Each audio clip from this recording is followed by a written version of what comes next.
Na, tęsdamas pusiau diskusiją, norėčiau, kaip sakant, pereiti prie kitų klausimų. Tai Vyriausiojo administracinių ginčių komisijos veiklos reikšmė administraciniams teismams. Pats pavadinimas rodo, kad vyriausiai, rodo, kad yra sistema, arba turi būti sistema. Kokia turi būti sistema šiuo atveju, jeigu jinai vienišauja tą komisiją kaip tokio pobūdžio, kitos yra savivaldybių visuomeninės komisijos. Na, užsienio šalyse, Anglijoje kitur, yra šakinės panašaus pobūdžio komisijos, kur, na, be abejo, Didžioji Britanija tai didelė šalis, bet matyt, irgi reikia pažvelgti, ar pas mus tokių komisijų nereikėtų, administracinių komisijų sprendžiančių atskirus klausimus, sakykime, tarnybos santykius, be abejo, tai sumažėtų darbo ir administraciniams teismams. Tai aš norėčiau žodį perduoti žaviai profesoriai, daktariai Rasai Ragulskytei, atstovaujantį šiuo atveju Vilniaus apygardos administracinį teismą, na ir tikriausiai Riomerio universitetą, nes Riomerio universitete jinai irgi dėsto. Tai aš noriu pastebėti greta, kad be moterų šiandien mes neapsieisim, visos pranešėjos moteris, visos žavingos, ir aš norėčiau padėkoti mūsų vardu moterims, kurios ir komisijoje turi daugumą, tempia tokią sunkią naštą. Jo, tai jeigu mes šiek tiek su profesorium nesklandžiai kalbam, tai čia tik dėl pranešėjų. Labai jaudinamės. Tai be abejo, susijaudinam. Labą dieną. Pirmiausia, norėčiau taip pat išreikšti nuoširdžiausius sveikinimus komisijai nuo mūsų teismo pirmininkės ir kolegų, taip pat nuo visų administracinių teismų. Žinoma, Vilniaus apygardos administracinis teismas pagal dabartinį teisinį reguliavimą labiausiai susiduria su komisijos veikla. Po to dar, žinoma, vyriausiasis administracinis teismas, bet matyt greitų metų, kai bus patvirtinta nauja redakcija, ir kiti kolegos matys jūsų efektyvų ir reikšmingą darbą.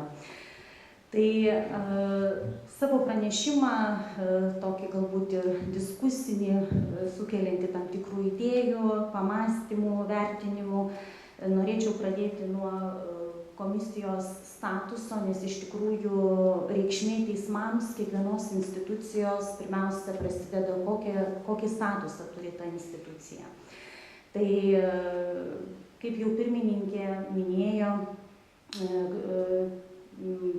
šita komisija taip pat turėtų būti prilyginama kaip ir mokestinių ginčų komisija, ir buvo paminėtas Europos teisingumo teismo sprendimas, kad iš tikrųjų tai atitinka visus kriterijus, institucija galinti būti nepriklausoma, nešališka, savarankiška, ir mano manymu tai iš tikrųjų tokios komisijos atitinkančios šios kriterijus įvardintus teisingumo teismo sprendime yra šiuo metu dvi, tai jūs ir mokestinių ginčų komisija. Na ir kaip tą mes reikšmę vertiname, tai tikriausiai esminis dalykas yra priimamų sprendimų kokybė. Mes matome, kad iš tikrųjų daug skundų yra nagrinėjama įvairių. Kolegų, nors jų yra labai nedaug komisijoje, kvalifikacija yra tikrai pakankamai aukšta. Ruošiantis šiai kalbai, aš paklausiau kai kurių kolegų nuomonės ir mūsų nuomonės visų sutapo, kad komisija mums yra labai reikalinga. Ir teismams, ne tik visuomeniai, kuri iš tikrųjų gali daug paprastesnių būdų kreiptis į komisiją nei į teismus. Tai kitas kriterijus būtų paprastesnis, pigesnis ir greitesnis procesas negu teisme. Tai matyt, čia ir buvo pati idėja, kodėl buvo komisija įkurta, kad būtų prieinamumas prie žmogaus, pačiomis mažiausiomis sąnaudomis užtikrintas. Tai sekantis klausimas taip pat būtų, kad išklausomas yra visų pirma žmogus ir kiek man teko bendrauti su komisijos nariais ir aiškintis jų darbo specifiką, iš tikrųjų pažangus priėjimas yra ir konsultacijų metodo. Žmogus atėjęs į komisiją gauna konsultaciją, kaip parengti skundą, į ką reikėtų atkreipti dėmesį ir iš tikrųjų tokios konsultacijos yra labai naudingos ir galbūt ne visi asmenys gavę tą konsultaciją vis dėlto nuspręs teikti skundą, galbūt jau vien konsultacija pateiks kažkokias tai idėjas žmogui, kaip galima galbūt kitaip išspręsti jam kilusią problemą. Na ir kas mums itin irgi svarbu, tai yra didelis bylų skaičius, kuris išsprendžiamas komisijoje ir aš čia truputėlį pasikartosiu su statistiniais duomenimis, 13-12 metų duomenys, kiek asmenų kreipėsi, tai iš tikrųjų stulbinantys skaičiai. Jeigu vertintumėme, kad visi šitie skundai patektų į Vilniaus apygardos administracinį teismą, tai iš tikrųjų tai sudarytų taip pat labai didelę skundų dalį. Na ir kokybė sprendimų taip pat matosi pagal skundžiamų sprendimų skaičių, nes pirmiausia, kokybė turi tenkinti asmenys, ginčo šalis.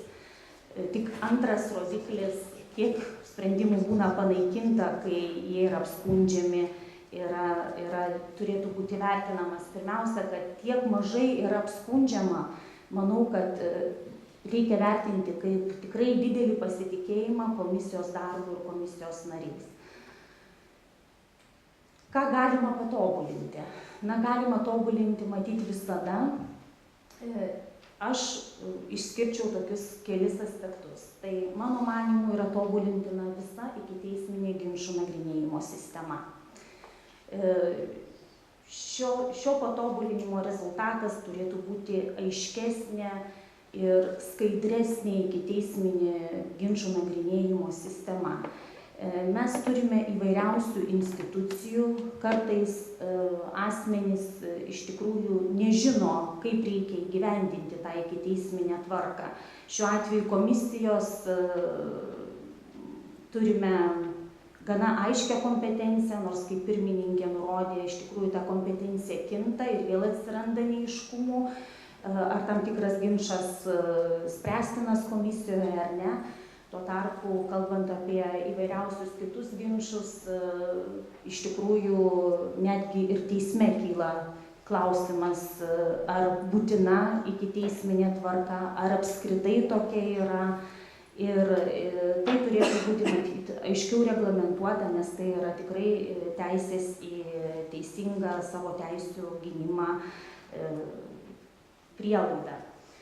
Na ir taip pat tikriausiai turėtų būti užtikrinta, kad visus ginčus būtų galima bent vieną kartą nagrinėti ikiteisminę tvarką. Tai taip pat pranešime girdėjome, kad yra tam tikrų sričių, kur nėra nustatyta, kad galima nagrinėti ikiteisminę tvarką ir tiesiog ginčas iš karto keliauja į teismą. Labai svarbi yra informacijos apie ikiteisminių ginčų nagrinėjimą sklaida. Na, paskutiniais metais mes matom tas tendencijas, kad labai plačiai plečiama informacija apie tai, kokios institucijos, kokius ginčus nagrinėja, galima ir interneto svetainėse matyti įvairių institucijų, kur tokia informacija yra teikiama, bet matyt, tai turėtų būti daroma dar efektyviau.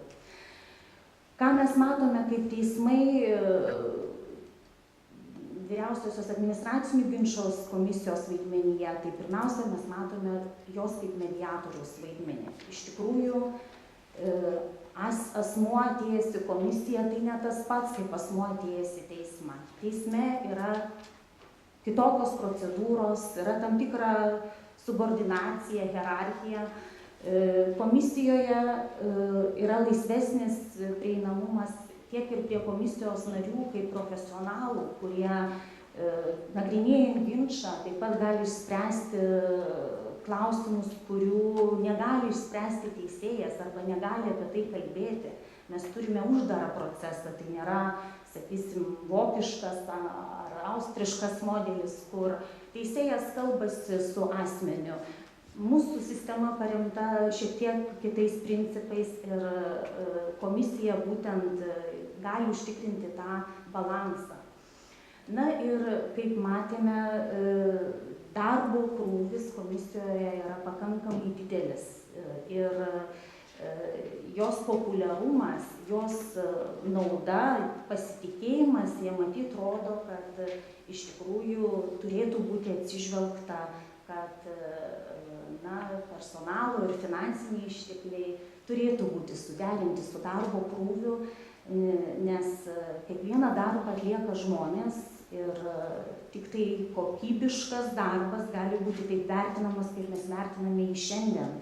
Aš tikrai negirdėjau nei vienos kitokios nuomonės, kad komisija būtų nereikalinga, nereikšminga, nenaudinga. Iš tikrųjų, kiek teko kalbėtis ir universitete, ar teismuose, visų nuomonės sutapo. Tai iš tikrųjų manytina, kad reikėtų į tai atsižvelgti, nors tai aš suprantu, kad komisijai pačiai daryti yra gana nelengva.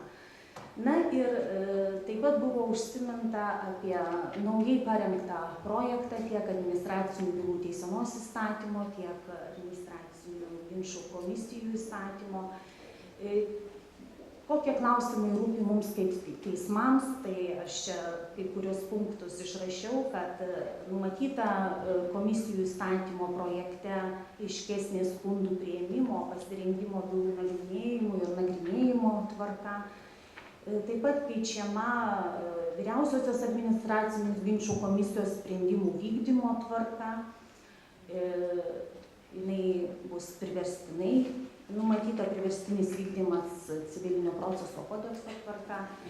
Ir taip pat, kad vyriausiosios administracinių ginčų komisijos sprendimai galės būti skundžiami visiems apygardų administraciniams teismams pagal naujai išdėstytas administracinių bylų teisenos įstatymo teismingumo taisyklės.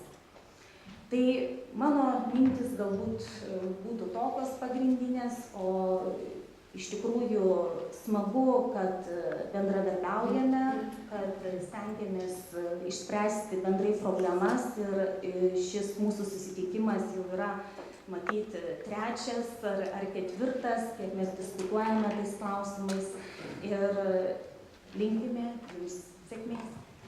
Ačiū. Tai dabar turime pereiti į diskusijų režimą.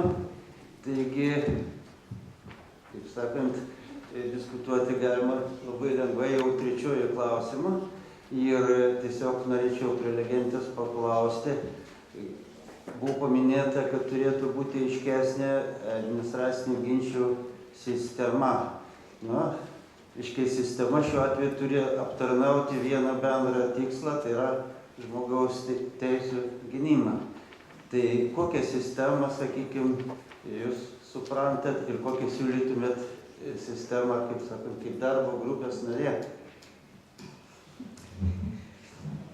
Na, darbo grupėje mes iš tikrųjų daug diskutavome ir neišvengiamai, nors nebuvo mūsų darbo grupės tikslas nustatyti, kokia turėtų būti ta ikiteisminė ginčų nagrinėjimo sistema, bet neišvengiamai kalbant apie komisijos darbą, tie klausimai vis iškildavo. Kiek aš žinau, ir viceministras patvirtino, darbo grupė dėl mediacijos jau plačiau sprendžia šios klausimus. Tai galbūt dar ir viceministras galės pasisakyti, kokios mintis toje darbo grupėje, nesu tos darbo grupės narė. Kaip aš įsivaizduoju tą optimalų ikiteisminės sistemos modelį? Na, aš jau keletą metų dirbdama teisme, taip pat akademinėje visuomenėje, priėjau tokios išvados, galbūt tai mano subjektyvi nuomonė, kad mūsų visuomenė pasikliauja tik nepriklausomų institucijų sprendimais. Tai aš manyčiau, kad iš tikrųjų pirmiausia reikėtų peržiūrėti žinybinį apskundimo modelį. Kiek mes matome teismuose, tikrai labai retas atvejis, kad išnagrinėjus skundą žinybinė tvarka, tai yra taip pat kaip ikiteisminė tvarka, ginčas pasibaigia. Vienas dalykas, tai nėra užtikrinamas žinybinė tvarka nagrinėjant skundus pats procesas, kad žmogus galėtų išsisakyti.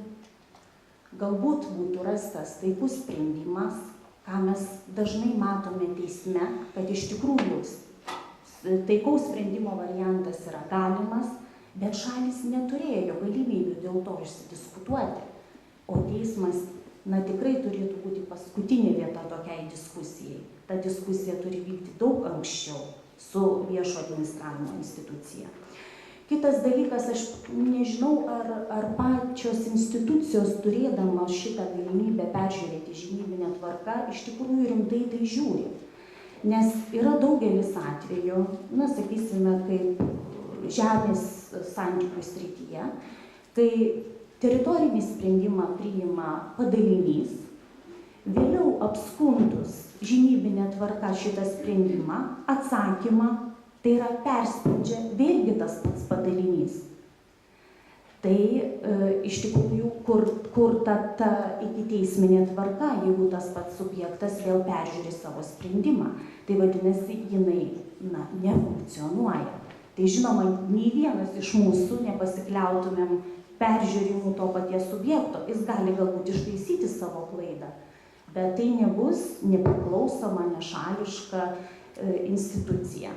Tai mano manymu, tokių žinybinių peržiūrimų, kurie tikrai neteikia jokio rezultato, aišku, tam turi būti atliktas rimtas tyrimas. Aš tikrai nesu žinovė visų sričių, kaip tas veikia, aš matau tik tai iš tam tikrų pavyzdžių, bet, galbūt tikrai eikvoti žmogiškuosius išteklius kitur, užtikrinant būtent tą tikrą ikiteisminį procesą. Tai, manau, komisija ir mokestinių ginčų komisija tokius kriterijus absoliučiai atitinka. Kol kiti ruošiasi, tai dar padiskutuosiu su jumis. Malonu tu labiau diskutuoti. Norėjau paklausti, tai valdžios įstaigos tarnauja žmonėms, kaip Konstitucijos 5 straipsnio 3 dalis sako, tai būtų, kaip sakant, sistemos kūrimo tikslas pagal būtent tą principą turėtų kūriama ir sistema. Tai jūs teisingai pasakėt, kad žinybinės institucijos yra šališkos, bet jos turi irgi savo teisės ir pasisakyti, bet toliau turėtų eiti tą nešališkumo, ypatingai įgyvendinančio to konstitucinį principą sistema. Tai jūs taip iki galo nepasakė tos sistemos elementų, kokie turi būti. Aišku, tai sudėtingas klausimas, bet pagal tą principą mes galėtume matyti, kad ta sistema turi būti efektyvi ir tik paskutinė, kaip sakant, instancija administraciniai teismai jau su sudėtingais dalykais turi spręsti tos klausimus. Tai matyt, tos sistemos keitimas priklausytų ir nuo administracinių teismų reformos, ir kompetencijos, ta prasme. Tai reikia žiūrėti taip kaip į visumą problemų santykių tarp administracinių teismų ir kvaziteismų. Iš kitos pusės ir administracijos sprendimų priėmimas ir jų apskundimas. Tai bendri tie dalykai, kurie orientuoti būtų į konstitucinį principą. Tai aš manyčiau, kad ir kiti pasisakys apie tai, tuo labiau, kad čia aš matau labai kompetentingų žmonių ir iš Konstitucinio teismo. Egidijus čia Šileikis yra, tar savo žodį ir kaip akademikas, ir kaip teisėjas. Matau ir kitų labai garbių asmenų. Taigi, jeigu jūs norite, dar tęskit su manim diskusiją, arba kiti pasisakys. Gerai, aš dar tik tai vieną tokį irgi mintį, kur taip pat išsakiau darbo grupėje, kai dirbome, tai, na, galbūt reikėtų taip pat peržiūrėti ir tą apskundimo tvarką. Pirmiausia, kalbant apie vyriausią administracinių ginčų komisiją ir mokestinių ginčų komisiją. Tai, na, mano nuomonė, apygardos administraciniuose teismuose skundai, kuriuose skundžiami šių komisijų sprendimai, turėtų būti nagrinėjami apeliacinė tvarka. Ir tai turėtų būti kaip galutinis sprendimas su galimybė skųsti vyriausiam administraciniam teismui ribotai.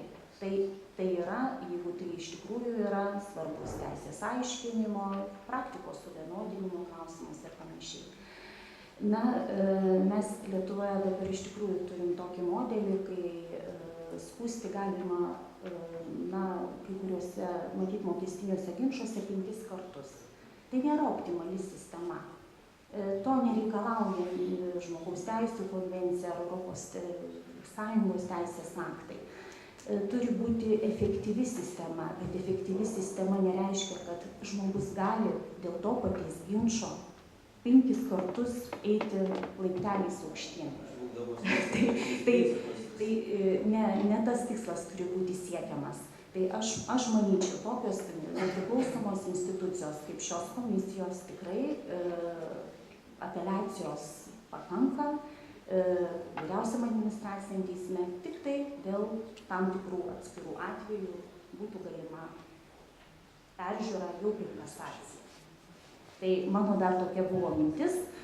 Na, šiame projekte, kurį mes parengėme, to dar nėra, bet gal po 10 metų, kai vėl reikės peržiūrėti, matyt, nes viskas keičiasi, turime reaguoti į besikeičiančius ginčus. Ginčai tik sudėtingėja tiek komisijoje, tiek teisme. Ir, žinoma, tada reikia žiūrėti, kaip tą procesą supaprastinti, nes kiekvienas taip pat besikreipiantis asmuo siekia optimalaus rezultato, o rezultatas taip pat yra ir greitas rezultatas. Ačiū. Žemai lenkiuosi Jums už tokius pasisakymus įdomius. Tai aš norėčiau paraginti ir auditoriją įsijungti į diskusijas. Štai, profesorius. Ačiū Jums labai, prašau. Gal čia prie... Viena geresnė kalba. Labą dieną, bet Egidijus Šileikis. Aš norėčiau pasidžiaugti, kad po šių gražių 15 metų mes turim tam tikrą prasme gyvą konstituciją, administracinių ginčų komisijos sistemos požiūrių. Kadangi konstitucija kalba apie asmens teisę kreiptis į teismą, o faktinė situacija, tai gyvoji konstitucija atspindi asmens teisę kreiptis ne tik į teismą, bet ir į teisminę ginčų sprendimuose buse. Taip pat tam tikrose situacijose netgi pareiga pirmiausia kreiptis į ikiteisminę ginčų instituciją. Tai norėčiau pastebėti, kad šitiek gaila, kad Seimo narių grupių prašymų ar teismų prašymų iki šiol nebuvo pakylėta ikiteisminė ginčų sprendimo tvarka kaip kategorija, kaip institutas, iki konstitucinio ginčo. Ar Seimo nustatytas teisinis reguliavimas, kuris reguliuoja santykius susijusius su ikiteisminio ginčų sprendimo, tam tikrų aspektų prieštaroje, neprieštaroje, pavyzdžiui, Konstitucijos 30 straipsnį. Būtų fantastiškai įdomi konstitucinė byla. Tai aš, kaip pirmiausia teoretikas, ne mokslininkas, ne kaip teisėjas, visada ilgiuosi dar tų būsimų bylų, kurių dar iki šiol nebuvo. Ne tik todėl, kad aš smalsus ir aš domiuosi tuo, kas bus, bet dėl to, kad mes turėtumėm aišku konstitucinį atsakymą iš konstitucinės varpinės, kaip vertinti tai, kas Seimas sukuria savo diskrecijos pagrindu. Konstitucija nereikalauja ikiteisminės ginčų sprendimų. Jis tiesiog sukūrė ir matyt, sustiprina teisinę valstybę. Ir čia būtų galima kažką paminėti apie finansavimą iš konstitucinės varpinės ir pareiga ne šiaip savo sukurti normą, kurį pareigoja savivaldybės tą padaryti, bet galbūt ir pakuždėti apie tam tikrus principus, kurie vis dėlto saisto Seimą, numatant tam tikrą funkciją ir kartu numatant tam tikrasis viešasis lėšas. Aišku, aš turiu būti korektiškas ir pasakyti, kad ankstesnės sudėties Konstitucinio teismo teisėjai yra vis dėlto suvertę vieną kitą teiginį apie ikiteisminę ginčų sprendimo tvarką. Aiškinant Konstitucijos 20 straipsnį buvo pasakyta, kad visi ginčai, asmens ir valstybės ginčai, turi būti sprendžiami teisme, negali būti tokių situacijų, kad kurio nors valstybės pareigūno valdymo institucijos negalima skųsti teismui. Tačiau gali būti numatyta, kad tam tikri ginčai sprendžiami ikiteisminė tvarka. Ir čia labai įdomus yra žodis, kuris turi būti diskutuotas. Negali būti pasunkinta. Bet ką reiškia asmens kelio link teismo pasunkinimas? Ar mokestinių ginčų sprendimo tvarka nėra pasunkinama? Jie nesakytų, nėra pasunkinama, kadangi jeigu yra privaloma. Tai sakytų, šiek tiek galbūt pasunkinama. Tai ateityje galėtų kilti ginčai Seimo narių iniciatyvos pagrindu arba teismų pagrindu, Konstitucinio teismo lygmenyje ar ikiteisminė ginčų sprendimo tvarka nėra asmens kelio iki teismo pasunkinimas. Terminų požiūrį. Man labai dar rūpi pasakyti, kad terminas vyriausioji pakimba šiek tiek ore. Jeigu mes suprantam, kad šita vyriausioji yra vyriausioji visuomeninių komisijų atžvilgiu, sistema beje išbalansuojama. Kol buvo atskaitos taškas apskritys, tai buvo aišku, kieno atžvilgiu vyriausiai. Toliau terminas visuomeninė komisija pakimba ore. Tuo požiūriu, kad visuomenė yra ne tik savivaldybėse, visuomenė ir valstybės lygmenyje. Tai skaidrėse geriau padaryti valstybės lygmuo, teritorinis lygmuo, bet savivaldybės visuomeninė komisija, valstybės lygmeninė komisija pakimba ore tuo požiūriu, kad pagal konstitucinę doktriną negali būti situacijų, kai už pavestą darbą nėra atlyginimų. Tai kaip suderinti asmens tą altruizmą, kad aš pats noriu, man nepadedama, tada man nemokėkit, taip. Ir kaip suprasti tą įstatymo normą, kuris sako, jį imperatyvė turi sudaryti. Tai iš tikrųjų turit surasti tokius altruistus, matyti, nežinau, solidaus amžiaus, tarnauti ramybę, pensinį amžiaus, aš dirbsiu negaudamas atlyginimo, bet pagal konstitucinę doktriną už pavestą darbą, jeigu atlygimas turi būti atlyginama. Tai žodis visuomeninė, aš suprantu, visuomeniniais pagrindais reikia. Tai man aišku. Bet jeigu ten yra tarnautojų arba politikų, tai aš nežinau, kaip tokia veikla, kas tai yra po pamokų tiekama veikla. Tai nelikus ant sričių lygmens, aš matau, kad sistema šiek tiek išbalansuota, konceptuali, bet šiaip labai džiaugiuosi, kad nebuvo šita sistema dar labiau išbalansuota, kaip vyriausybė planavo, ir kad mokestinių ginčų komisija šiek tiek netgi apsigynė save, pradėdama procedūrą Europos Sąjungos teisingumo teisme. Aš manau, ministrams jau nekilo ranka daryti kitą struktūrą arba ją dar sujungti su kita struktūra, kuri jau Europos Sąjungos teisingumo teismo lygmeniu pripažinta kaip teismas. Tai tikiuosi, kad ir kitos valdymo institucijos, kurios sužinotų, kad truputį saulėlydžio komisija siekia jas reformuoti, pabandytų parodyti, kaip čia būtų galima pradėti ginčą Europos Sąjungos ir išvykti komisijų. Ačiū labai Jums. Ačiū. Na, manau, kad po tokios diskusijų įžangos atsiras dar kas nors norėtų pasisakyti. Galbūt žemesnių lygmenių, ne konstitucinių lygmenių. Teisės instituto lygmenių, pavyzdžiui.